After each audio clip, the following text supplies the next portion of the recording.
47년 만에 다시 도계를 시작한 영도다리.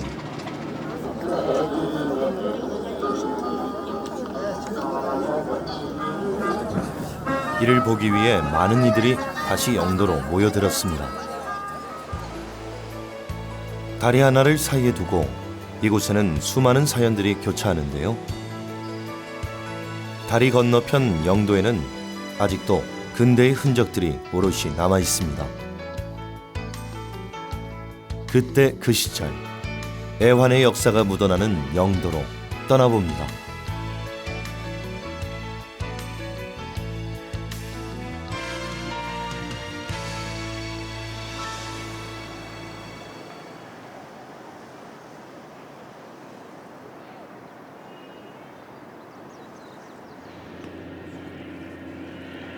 영도다리 하나 건넜을 뿐인데 부산 같지 않은 풍경이 펼쳐집니다.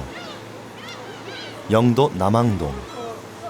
이곳엔 선박을 수리하거나 부속을 만드는 수리 조선소들이 산재해 있습니다.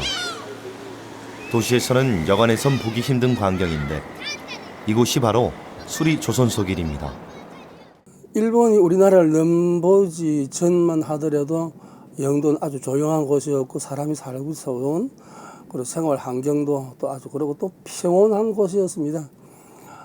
영도의 동삼동과 청학동 그 지역 또 그리고 우리가 지금 태종대락 하는 그 지역 그쪽 인근에는 거기는 그 어장이 일찍부터 발달을 해가지고 상발주, 하발주 하면서 청학동과 동삼동에 어장이 풍부하게 많았고 이런 풍족한 어장 자원 때문에 영도에는 사람 살기가 참 좋았다는 말입니다.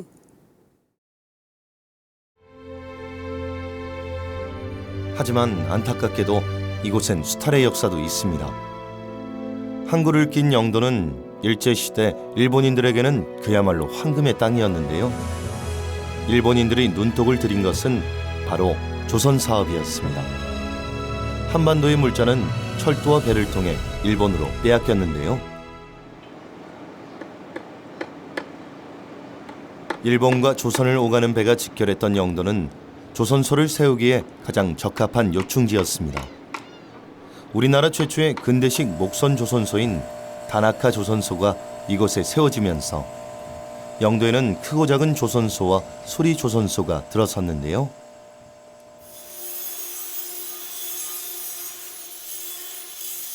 (1937년에) 국내 최초의 철강 조선소인 조선중공업이 영도에 세워졌으니 영도는 우리나라 조선 산업의 시작점이자 중심지였음을 말해줍니다.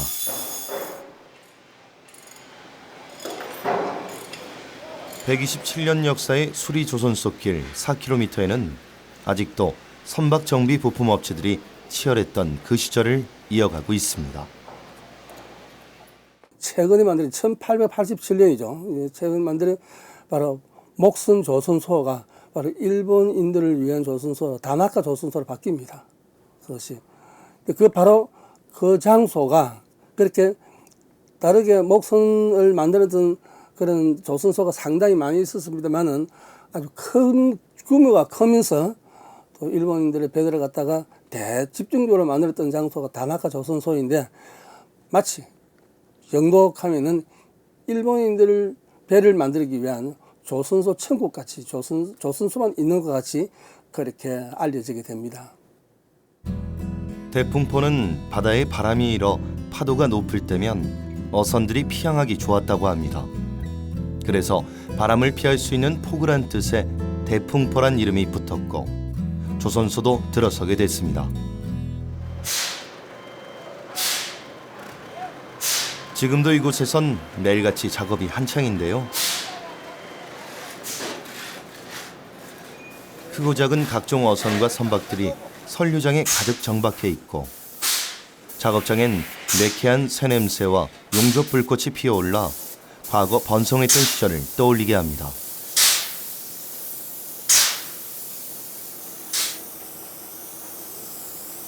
배를 만드는 업체는 사라졌지만 선박 정비 업체와 부품 업체들은 여전합니다. 아주 최전성기에 달했을 때가 일본이 전쟁을 일으키고 그 전쟁이 태평양 전적으로 확대가 되어가지고 나갈 때는 이 조선소가 막 굉장히 활기를 띱니다. 이제 그것이 이제 해방이 되면서 일본 사람들 모두 물러나고 그리고 그 시설들이 우리 사람들에게 돌아옵니다. 그러면서 우리 배를 건조하기 시작하는 것이죠.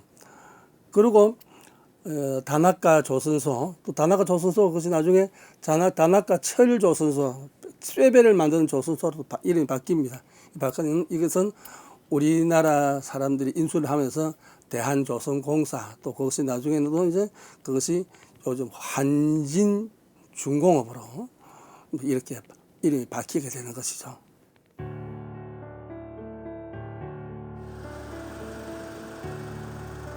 조선소일 뿐만 아니라 영도에는 바다에 기대 또 다른 삶을 이어가는 이들이 있는데요.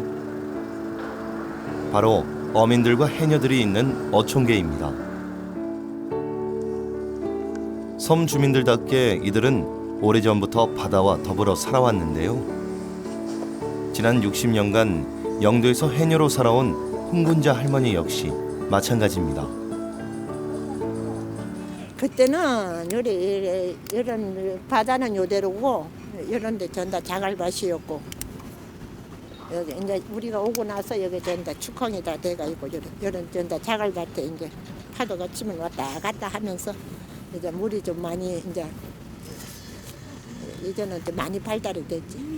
영도에 작은 조선소는 여기도 하나 있었는데 이제 철거됐고 또 이제 이 어민들 상대로 이제 배 오르고 이제 내려가고 하는 거. 그거는 이제 벌써 몇 년 전에 끝났고 영도 안에 이제 지금 조선소라 한진중공업 대선조선 깡깡 하는 아줌마들이 이게 소리가 많이 울리거든. 우리도 무례가 했기 때문에 아줌마도 할머니도 귀가 안 좋거든.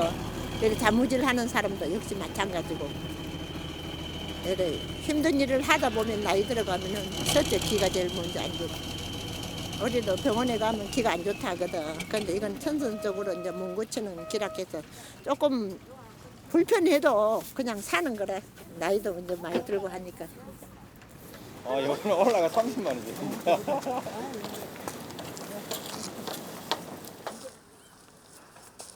한평생 이 일로 자식들을 다 키웠다는 이들. 이제는 쉴만한 나이가 되었지만 아직도 일손을 멈추지 않습니다.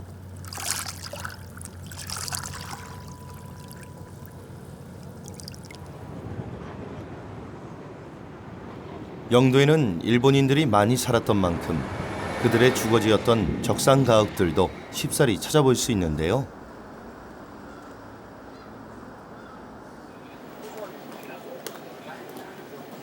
이 골목엔 건어물 시장이 형성돼 있습니다. 적산가옥의 대표적 특징이라고 할 수 있는 환기창과 목재 구조가 눈에 들어오는데요. 건물들이 세워진 지도 어느덧 100여 년. 주로 나무로 만들어진 이 적산 가옥들을 보고 있노라면 그동안의 세월이 고스란히 느껴집니다. 일본 사람들이 이 땅에 있으면서 저거들이 거주하기 좋도록 만들어서 지어서 놓은 집, 이 집들을 모두 적산가옥을 하는 거예요. 그런데 이 집들은 해방이 되면서 이 집들은 모두 다 우리 사람이 사는 집들로 이렇게 만들어집니다. 그것이 나라에서 불화를 한다든지 또 나라에서 판매를 한다든지 하는 방법들로서 만들어집니다.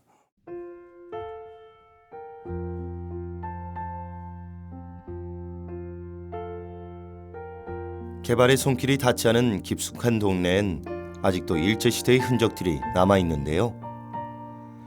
특히 봉래동 일대에선 골목마다 오래된 적산가옥들을 만날 수 있습니다. 한때 이곳은 유곽이 들어섰던 곳이기도 한데요. 지금은 그 모습을 찾아볼 수 없지만 낡고 누추한 이곳엔 아픈 과거가 숨겨져 있었습니다.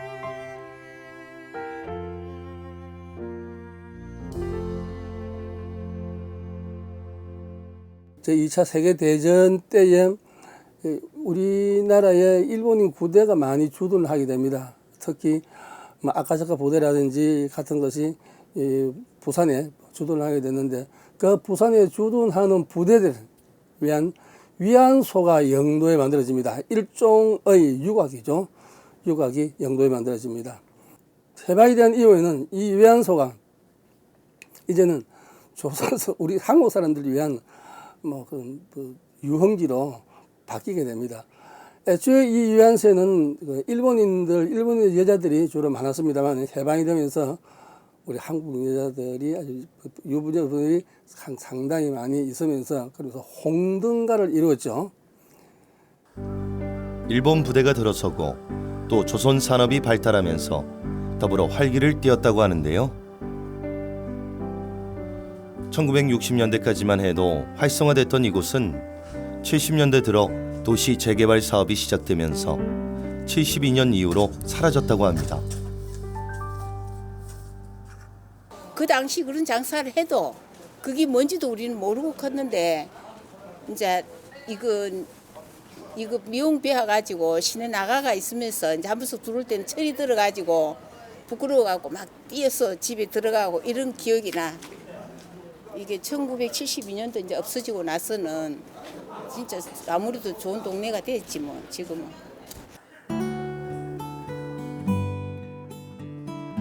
세월 따라 이곳의 주인들은 바뀌었지만 아직도 골목 구석구석엔 그 시절의 모습을 그려볼 수 있는 흔적들이 남아있는 것만 같습니다.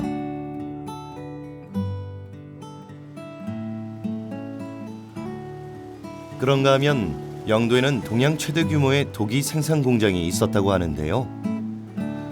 1917년 영도에 설립한 조선 경질 도자 주식회사가 바로 그것입니다. 그 공장이 있던 자리엔 지금 아파트가 들어서 있는데요.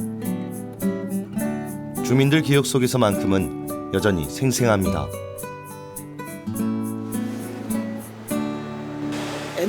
옛날에 그런 도자기 공장을 하고 있대. 우리 요 이사 오니까 20세 내 20살 때 요 온 게네 요 이사 오고 한 게네 그래 하대요.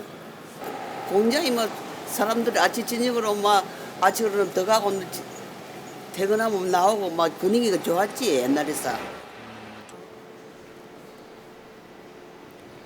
지금은 담장 일부가 남아있을 뿐 한적한 주택가로 변했지만 과거 이곳에선 수많은 도자기들이 쏟아져 나와 동남아 각지로 수출되었다고 합니다. 이 대한도기는 1917년 일제강점기 때 일본 경질도기회사의 분공장의 성격으로 지금 부산 영도에 들어서게 됩니다.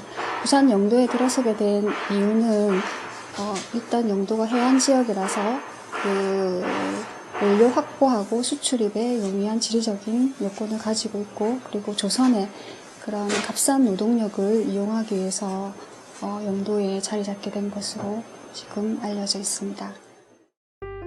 1920년 일본 경질도기회사와 조선 경질도기회사가 합쳐져 일본 도기주식회사로 바뀌었는데요. 1925년엔 본사가 영도로 정해지고 1930년엔 해외 수출을 통해 국내 최대 규모가 되었습니다. 주로 생활 자기 위주로 만들었습니다. 그래서 이제 우리 국민들의 식생활이 변화가 되기 때문에 그 주로 양식기, 그다음에 홈세트, 그리고 커피를 마실 때 커피 세트 이런 식으로 해서 다양하게 생활 자기 위주로 생산을 많이 했던 것으로 알려져 있습니다. 6.25 동란 때 그 김은호라든지 병관식이라든지 이런 분들이 내려오셔가지고 그 대한도기에 잠시 의탁했던 시절이 있습니다. 그 당시에 이제 핸드 페인팅 기법이라고 해서 그 도자기에 직접 그림을 그려서 자기 이제 이름이랑 이런 걸 꽃처럼 남겨서 그렇게 꾸은 핸드 페인팅 도자기가 지금 우리 박물관에도 전시되어 있고 많이 지금 남아 있습니다. 대한도기가 이제 거의 60년대까지잖아요. 그러니까 그 이후에 그 공장 대한도기 주식회사에서 일하던 그런 기술자들이 밀양 도자기라든지 뭐 행남작이라든지 이런 쪽으로 많이 빠지고, 그리고 거기서 이제 전사 기술자들도 많이 이제 배출이 되면서 우리나라 도자기의 그런 도자기 산업의 그런 근간을 이루는 그런 분들이 이제 많이 활동을 하게 되는 거죠.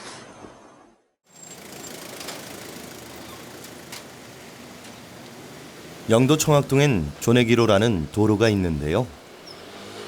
이 이름이 붙게 된 데는 특별한 사연이 있는데 이곳이 바로 우리나라 고구마의 고향이기 때문입니다. 조음의 고구마가 난 곳이라는 뜻으로 조내기라고 하는데 지금도 조내기 고구마를 연구하는 곳이 있습니다. 지난해 5월 부산시로부터 마을 기업으로 지정받은 이후 활발한 사업을 펼치고 있는데요.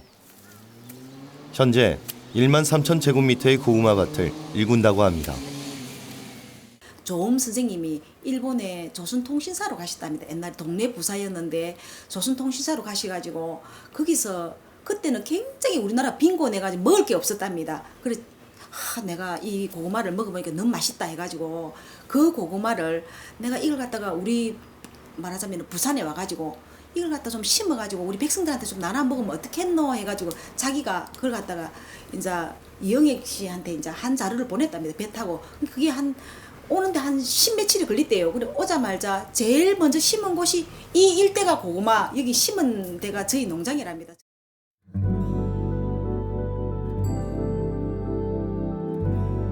(1763년) 일본의 조선통신사로 건너갔던 조음은 일본에서 처음으로 고구마를 들여오게 됐는데요. 이 고구마가 영도 동삼동과 청학동 일대에서 최초로 시범 재배되어 이후 우리 식탁에까지 오르게 된 것입니다.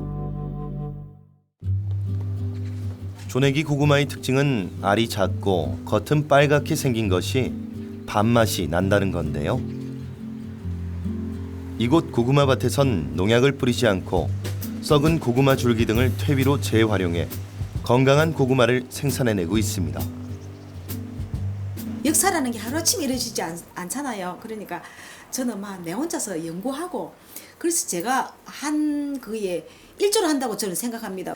다른 거는 못해도 내가 내 고구마 갖고 이렇게 남한테 조그마한 보탬이 된다는 이런 거 있으면 가슴에서 막 진짜 막 너무 설레이고 좀 뭐라나 표현할 수 없는 그런 게 있다 아닙니까? 내가 남을 조그마한 기여를 한다는 그런 거에 대해서 저는 너무 행복하게 생각합니다.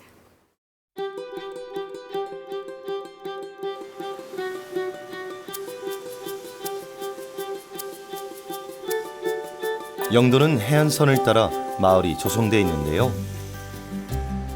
푸른 바다를 배경으로 동네마다 새로운 분위기를 자아내고 있습니다.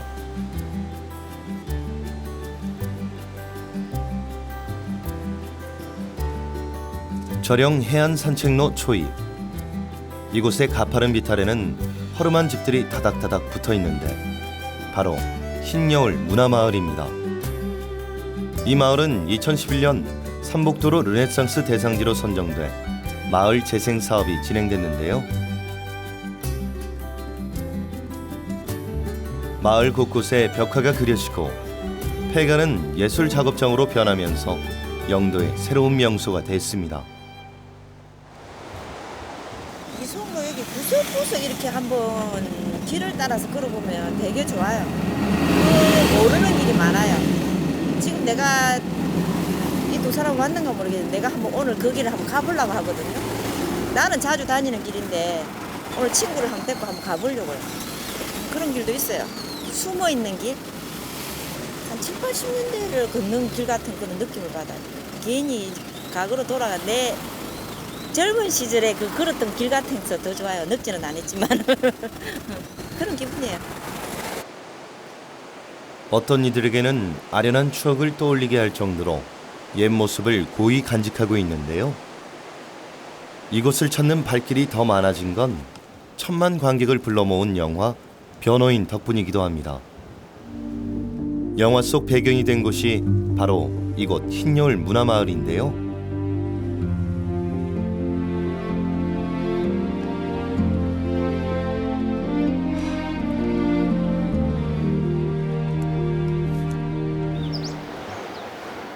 이런 변화가 가장 반가운 이들은 주민들입니다. 지금 도로가 많이 좋아지고 올레길이 워킹 등산 코스가 좋아가지고 이 산도 산이 동네 산이 좋아가지고 예 등산객도 많이 오고 외 지역에서도 워킹 도로가 원래 길이 좋아서 많이 옵니다. 옛날에는 길도 안 좋고 그랬는데 요즘에는 길이 너무 좋게 해졌습니다. 도로가 원래 길도 생긴 데다가 길로 너무 좋아지게 해놨습니다. 노인들도 많이 잘 다니도록 좋게 해놨습니다. 계단식 골목으로 이어진 이곳은 영도의 대표적인 달동네였는데 구청이 개조한 빈집에 예술가들이 입주하면서 문화마을로 거듭났습니다. 마을 아래로 펼쳐지는 바다 풍경이 작가들의 예술혼을 일깨울 정도로 빼어나다는 입소문이 나면서 화가, 사진가, 도예가 등 다양한 분야의 예술인들이 모여들었습니다.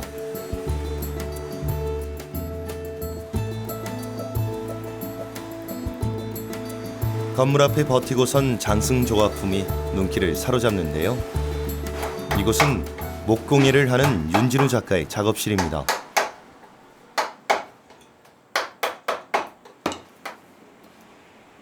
영도에서 40년을 살았지만 작업실은 양산에 뒀던 그는 1년 전 흰여울 문화마을로 작업실을 옮겨 지금은 이곳에서 활동 중입니다. 여기는 이 골목이 정말 이래 좁은 골목이 이게 미로식으로 정말 골목이 예쁘게 이렇게 되어 있어요. 근데 요거를 우리가 나쁘게를 생각하지 말고 문화로 생각하자 말입니다. 골목 문화. 그래서 본다면 이거를 미로식으로 이렇게 되어 있는 거를 잘만 예쁘게 꾸민다면은 이거는 우리 부산이 갖고 있는 마지막 보물입니다. 보물. 지금은 이런 골목이 부산에 지금 없습니다. 물론 삼복도로도 있고 삼복도로 르네상스라 이래가지고 많은 데가 있지만은 요렇게 작은 골목을 이렇게 미로처럼 이렇게 형성이 되어 있는 골목은 내가 부산 본토로서 부산에는 이런 공간이 없습니다. 근데 요거를 잘만 응용을 한다면은 요 마을이 아마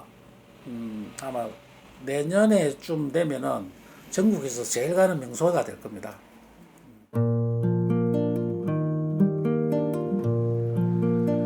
부산의 옛 모습을 간직한 흰여울 문화마을. 그 옆으로 펼쳐진 부산 바다는 눈을 떼지 못할 정도로 아름다운데요. 오래된 담벼락에 그려진 그림 같은 집. 이곳에서도 일상은 계속되고 있었습니다.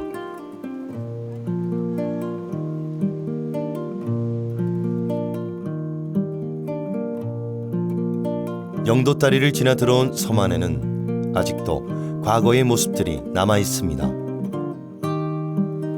일제에 의한 아픈 과거도 있지만 근현대 발전의 밑거름이 됐던 다양한 흔적들도 찾아볼 수 있는데요.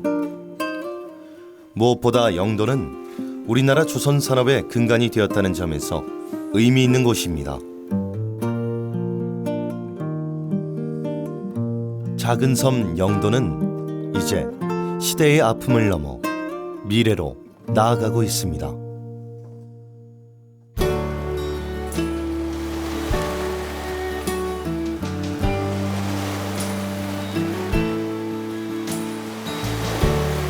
산의 그림자가 바다에 안 비친다.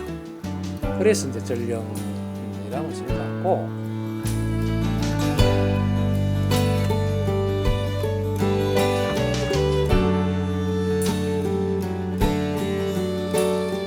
목장이